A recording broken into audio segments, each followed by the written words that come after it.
6. Griselda Blanco Restrepo February 15, 1943 to September 3, 2012. She was a Colombian drug lord who was prominent in the cocaine-based drug trade and underworld of Miami during the 1970s through the early 2000s and who has also been claimed by some to have been part of the Medellin cartel. She was shot dead in Medellin on September 3, 2012 at age of 69. Griselda Blanco engaged in criminal activity at an early age in her native Colombia and eventually built a drug trafficking empire in the United States. Blanco's street smarts and ruthless streak, she's connected to as many as hundreds of murders including her husband's, helped her distribute cocaine from Miami to Southern California in the 1970s and 80s. Her criminal enterprise garnered her such nicknames as the Queen of Cocaine and Godmother of Cocaine. Griselda Blanco Restrepo was born in Cartagena, Colombia, on the country's north coast.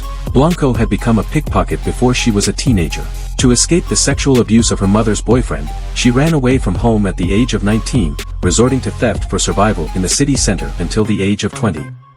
It is speculated that she may have engaged in prostitution to better support herself financially during this time, although she denied this.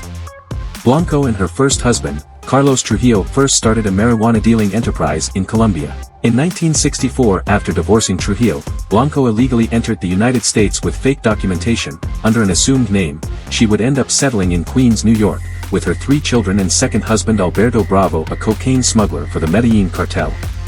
They set up a thriving drug operation in New York City. However, 9 years later, in April 1975, Blanco was identified by authorities and indicted on federal drug conspiracy charges along with 30 of her subordinates. On February 17, 1985, Blanco was arrested in her home by DEA agents and subsequently charged with conspiring to manufacture, import and distribute cocaine. The case went to trial in federal court in New York City, where she was found guilty and sentenced to 15 years in prison.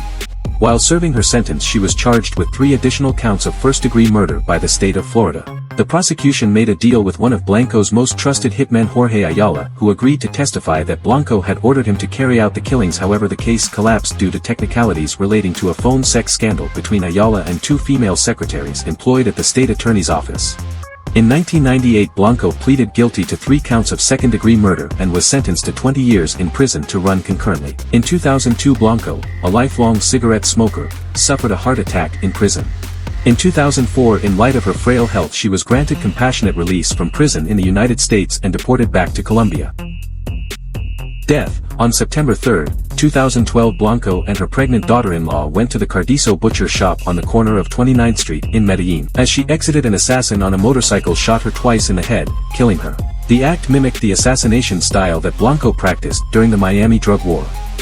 Blanco features prominently in the documentary films Cocaine Cowboys 2006 and Cocaine Cowboys 2 2008, also written as Cocaine Cowboys 2, Hustlin' with the Godmother. She was portrayed by Colombian actress Lucis Velázquez in the 2012 television series Pablo Escobar the Drug Lord, as the character of Graciela Rojas. In the television film Cocaine Godmother 2018 on Lifetime, Blanco was played by Catherine Zeta-Jones.